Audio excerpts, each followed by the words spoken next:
I received some screenshots of a resident who had posted that the city was about to have a workshop and review and meet with developers. Confusing because I had the schedule of the upcoming workshops and agenda items that we would be talking about over the next few weeks. So I was about to respond and be like, no, that's inaccurate. I don't know what you're talking about. But instead, I paused and I sent a message to the city manager and I said, hey, do you know anything about a data center? He replied with, let me send you an email.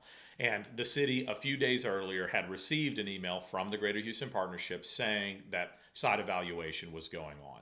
And it was at that point that I spent maybe 24 hours or so reviewing, looking at that site, searching ERCOT data on how much electricity we consume in Alvin, asking our public works director how much water we consume, just making sure my numbers were correct. And then I put out my press release because I continued to dig in and I just continued to see reasons why this wasn't the right fit.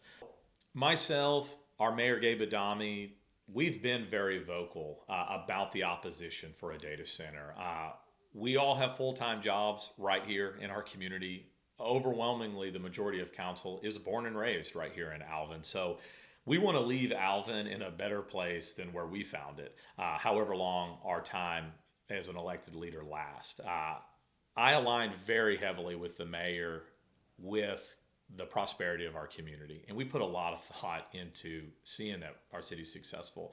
I want our community to know that we are only going to focus on outcome for our residents. We are not interested in, we are not interested in heavy loaded incentives for corporations or industrial because we want to focus on the outcome of our residents and that quality of life improving. That doesn't mean we won't provide incentive. We provide small business incentives all the time. We provide all types of economic incentive, downtown revitalization grants, and we've given plenty of incentives away in just the last few months about those things, but they have to align with the long-term vision of our community. For our residents that live in the ETJ, who I'm not elected to impact or to protect, I'm still going to be very vocal because they are our neighbors and we were brought up to protect and support our neighbors. County commissioners have already voted down a recent 100% tax abatement brought forth by a data center in the Sweeney area. And they've shared the same concerns that we at Alvin are sharing. So no doubt it's easier to develop in the county than it is inside of any municipality. Specifically if zoning rules exist or not. Alvin is not a zoned community. So it might be easier to build one of these facilities in Alvin than other cities that are already zoned. But this resolution, which will support our opposition, the mayor and the rest of council's opposition, if they all vote in favor of that, I wouldn't say it would totally prevent a development like this from happening, but it definitely will stall one as we look into greater research of the environmental impact and how it can impact our area. We all draw on the same aquifer in Brazoria County, so massive consumption of any size will impact neighboring cities. It's concerning to surrounding residents because in a few years, they may have to dig their well deeper.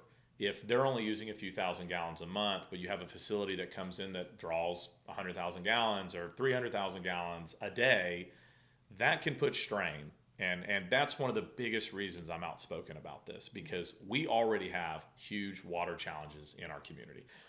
When we looked at wastewater treatment plant expansion from 5 million to 7 million gallons of wastewater a day in capacity, it didn't include large amounts of discharge from a large facility of this size. So that affects our long-term numbers. Alvin uses about 3 million gallons of water a day and then treats at the wastewater treatment plant a little bit more than that. So a facility coming in and let's just say possibly requesting to buy water from us or us supply them water, that is a much faster increase in the usage of our water than what, say, a few hundred homes would be bringing in on a stair-step basis for our city to keep up with. And that's why I don't think, because these massive infrastructure plans are already in place, this would align with what we're doing in Alvin.